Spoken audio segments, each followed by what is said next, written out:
یہ وہ جو دروازہ ایک کھلا رہ گیا، اسی کھلے رہنے کا درد تھا کہ جو دروازے پہ آگ لگائی گئی. اور روایت کہتی ہے کہ 3 دن ہوئے ہیں رسول کی دنیا سے گئے. ہمارے یہاں بھی رواج ہے نہیں کہ جب کسی کے یہاں انتقال ہوتا ہے تو 2 سے 3 دن تک کھانا نہیں بنتا ہے، چولہا بند رہتا ہے. کم سے کم 1 دن تو چولہا بند رہتا ہے. مومنین انتظام کرتے ہیں گھر والوں کے کھانے کا. عرب کا بھی یہی رسول تھا کہ عرب میں بھی جب کوئی کسی گھر میں انتقال ہو جاتا تھا تو اس گھر میں چولہا نہیں رہتا. تیسرا دن تھا کہ لوگوں نے دیکھا کہ جلد رسول کے گھر سے دھواں اٹھ رہا ہے، تو ذہن میں یہ سوال آیا کہ رسول اپنی بیٹی سے کتنا محبت کرتے تھے، اور دیکھیے آج تیسرا دن ہے رسول کے گئے ہوئے اور رسول کی بیٹی نے چولہا بھی جلا دیا. اب یہ باتیں چل رہی تھی کہ کسی نے آ کر آواز دی چولہے کا دھواں نہیں ہے، چولہے کا دھواں نہیں ہے، یہ دروازے پہ کسی نے آگ لگا دی. یہ آگ ہو جس شخص میں آپ بیٹھے ہیں یہ بڑی عظیم شخص سر یعقوب. آپ یہ نہیں جانے کہ اصحاب کربلا کے میدان یہ شخص کیسے گزاری. آپ ذرا تصور کیجیے. میں نے اپنی سے پہلے ہی مجلس میں کہا تھا کہ اگر آپ کو یہ پتہ چل جائے کہ آج کی رات آپ کی آخری رات ہے تو آپ کیسے گزاریے. وہ اصحاب تھے جن کو یہ پتا ہے کہ آخری رات ہے اور کل صرف مرنا نہیں ہے بلکہ حسین پر مرنا ہے، کل حسین پہ شہید ہونا ہے. تو کس طریقے سے اصحاب نے رات گزاری. روایت کہتی ہے کہ ایک صحابی پوری رات عبادت میں گزاری اور ایسے عبادت کر رہے تھے کہ جیسے مکیوں کے اطمینان کی آواز آ رہی ہے. اس طریقے سے عبادت کر رہے تھے. اور یہی شب عاشور میں بس ایک منظر آپ کے سامنے پیش کرنا چاہوں گا اور پھر مجھے اجازت دیں. آپ یہی شب عاشور ہے. آپ یقین جانیں اس شب میں 2 جوان آپس میں بات کر رہے ہیں. ایک طرف جناب علی اکبر ہے اور ایک طرف جناب عباس ہے. جناب عباس نے آپ شجاعت دیکھیں. جناب عباس نے فوج اشقیاء کے پورے لشکر کو 2 حصوں میں بانٹا. ایک حصہ اپنے لیے رکھا اور باقی جو آدھا حصہ تھا اسے پھر 2 حصوں میں رکھا. ایک حصہ اصحاب کے لیے رکھا اور ایک حصہ اپنے شاگردوں کے لیے رکھا. جناب علی اکبر سے جناب عباس فرماتے ہیں میرا لال اکبر، میں کل جب کربلا کی جنگ شروع ہوگی تو فوج کی آدھے حصے سے میں جنگ کروں گا، باقی جو آدھا حصہ بچے گا ان میں سے آدھے حصے سے اصحاب جنگ کریں گے، آدھے حصے سے تم اور قاسم اور محمد جنگ. پھر فرماتے ہیں علی عباس فرماتے ہیں اکبر، میں اپنے حصے کی پوری جنگ ختم کر کے تیزی سے تمہاری طرف آ جاؤں گا. شجاعت دیکھیں آپ، یہی شب عاشور.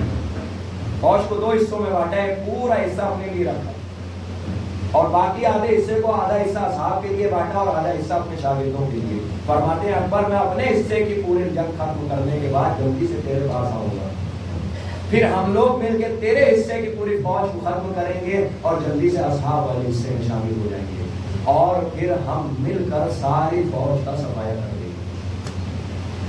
کتنا ارمان ہے عباس کے دل میں، کتنا ارمان ہے. ہونا بھی چاہیے نا وہ انسان کے جسے زندگی بھر صرف ایک نام یاد کرایا گیا ہو، عباس کو کربلا کے لیے بنے ہو. اب جب شب عاشور آ گئی ہے، پتہ ہے کل جنگ کرنا ہے، کیسے کیسے ارمان عباس کے دل میں جاگ رہے ہوں گے. یہ باتیں چل رہی تھی، اس کے تھوڑی دیر کے بعد یہی عباس ولی اکبر ہیں جو بات کر رہے ہیں. بس یہ روایت سن لو اور پھر مجھے اجازت دے دو. روایت کہتی ہے کہ جناب عباس علی اکبر سے فرماتے ہیں بیٹا اکبر یہ معاملہ تو ٹھیک ہے، لیکن اگر جنگ کا وقت آ جائے اور شہید ہونے کا وقت آ جائے، شہادت پیش کرنے کا وقت آ جائے، تو اکبر میں تم سے پہلے اپنے آقا حسین کے قربان ہونا پسند کروں گا. اکبر نے حیرت سے پوچھا کیوں چچا؟ تو عباس نے فرمایا کہ اس لیے کہ اکبر اگر تم قربان ہو جاؤ گے تو میرے آقا حسین کی بینائی چلی جائے گی. یہ عزیزانو شب عاشور ہے. آج میں آپ سے نہیں کہوں گا کہ آپ کیسے روئیں گے، کیسے پوچھا دیں گے. آج آپ جانے آپ کس طریقے سے کریا کریں گے، کس طریقے سے پوچھا دیں گے. عباس فرماتے ہیں اکبر پہلے میں قربان ہو جاؤں گا. کہا کیوں؟ کہا اس لیے کہ اگر تم قربان ہو گئے تو تمہاری میرے حسین کی آنکھوں کا نور چلا جائے گا. تو اب اکبر جواب دیتے ہیں نہیں چچا عباس، آپ سے پہلے میں قربان ہونا پسند کروں گا. پتہ ہے کیوں؟ اس لیے کہ اگر آپ قربان ہو گئے تو میرے بابا کی کمر اجرکم اللہ.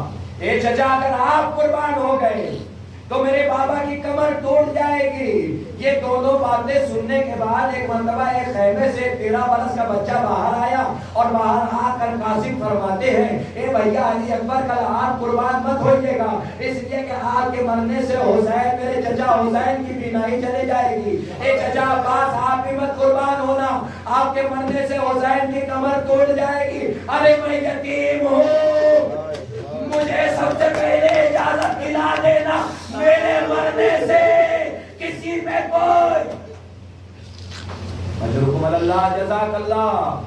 ہاں یہ شب عاشور ہے کہ جہاں ہر انسان آمادہ و تیار ہے شہادت پیش کرنے کے لیے.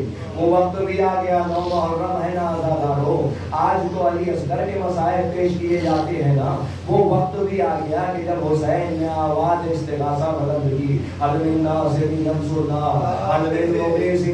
سنا، آواز استغاثہ سن کے علی اصغر جھولے سے گر گئے. حسین لے کر میدان میں آ گئے علی اصغر کو. اے عزادارو آپ کو پتا ہے جب انسان مشکل پریشانی میں گرفتار ہوتا ہے تو انہیں یاد کرتا ہے جو اس شخص کے سب سے زیادہ قریب ہوتا ہے. انہیں یاد کرتا ہے جو شخص کے سب سے زیادہ قریب ہوتا ہے. اے عزادارو حسین میں ایسا سخت وقت ہے کہ سب شہید ہو چکے ہیں، فقط آغوش میں 6 مہینے کا بچہ ہے. ایسے عالم میں حسین نے آپ کو یاد کیا. اے میرے چاہنے والوں کاش تم کربلا کے میدان میں ہوتے تو تم دیکھتے کہ میں اپنے ششماہے کے لیے کس طریقے سے پانی. اجرکم اللہ. روایت کہتی ہے حسین نے یاد کیا اے میرے چاہنے والوں، اے میرے شیعوں کاش تم کربلا کے میدان میں ہوتے تو تم مجھے دیکھتے کہ میں اپنے ششماہے کے لیے کس طریقے سے پانی مانگ رہا تھا. حسین آواز دیتے ہیں اے فوج اشقیاء اگر تمہاری نظر میں میں خطا کار ہوں تو مجھ سے بدلہ لے لو، لیکن اس 6 مہینے کے بچے نے تمہارے کیا کچھ بگاڑا ہے، تم اسے 2 قطرہ یار پانی پلا دو. جب فوج اشقیاء نے کچھ اثر نہ ہوا تو حسین نے جلتی ہوئی خاک پہ علی اصغر کو رکھ دیا.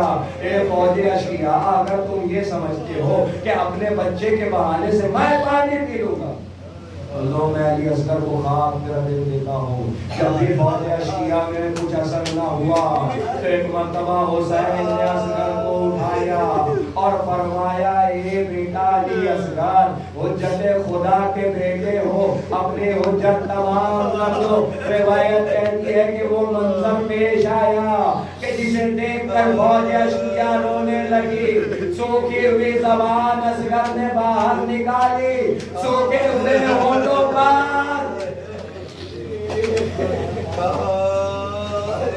سوکھی ہوئی زبان اصغر نے باہر نکالی، سوکھے ہوئے ہونٹوں پر پھیرنا شروع کی. روایت کہتی ہے یہ ایسا منظر تھا کہ جسے دیکھ کر فوج منہ پھیر پھیر کر فوج میں تلاطم برپا ہو گیا. ایک مرتبہ پسر سعد نے آواز دیا اینا اینا ہرملا کہاں ہے؟ ابتا کلام الحسین، حسین کے کلام کو قطع کر دے. ہرملا نے تیر سے شعبہ کمان میں کھینچا اب جو تیر سہ شعبہ جا کر اصغر کے گلے پہ لگا ہے نا، روایت کے جملے ہیں فانقلب الصغیر. یہ جملہ سن لو اور ختم دعا. فانقلب الصغیر، انقلاب کہتے ہیں کسی ایک حالت سے دوسری حالت کا بدل جانا. انقلاب کہتے ہیں کسی ایک حالت سے دوسری حالت کا بدل جانا. روایت کہتی ہے فانقلب الصغیر، علی اصغر منقلب ہو گئے. اس کا مطلب سمجھتے ہو؟ اس کا مطلب یہ ہے کہ جب تک حسین علی اصغر کو لے کر پانی طلب کر رہے تھے، تب تک اصغر کا چہرہ آسمان کی طرف تھا. جب تیر سے شعبہ لگا فانقلب الصغیر، علی اصغر کا چہرہ زمین کی طرف. کیوں؟ اس لیے کہ علی اصغر کا وزن کم تھا، تیر کا وزن.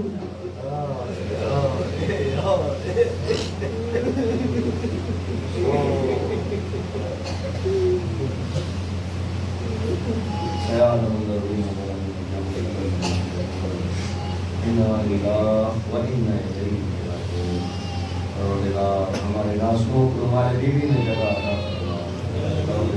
ہماری عبادت کو قبول فرما. ہماری امید مغفرت فرما. ہم سب کی مشکل پریشانیوں کو حل فرما. شب عاشور میں ہم سب کے دل میں کچھ نہ کچھ خواہشیں ہیں. باب الروائے علیہ السلام کے صدقے میں ہماری مرادوں کو قبول فرما. ہمارے گناہوں کو معاف فرما. ہم سب کی مشکل پریشانیوں کو حل فرما. روزات مقدسہ خصوصاً روزات شام کی حفاظت فرما. جنت البقیع کے تعمیر کے انتظام فراہم فرما. مولا واقع امام زمان علیہ السلام کے ذکر میں تعظیم فرما. ہم سب کو ان کے آواز میں انسان شمار. ربنا تقبل منا انک انت السمیع العلیم.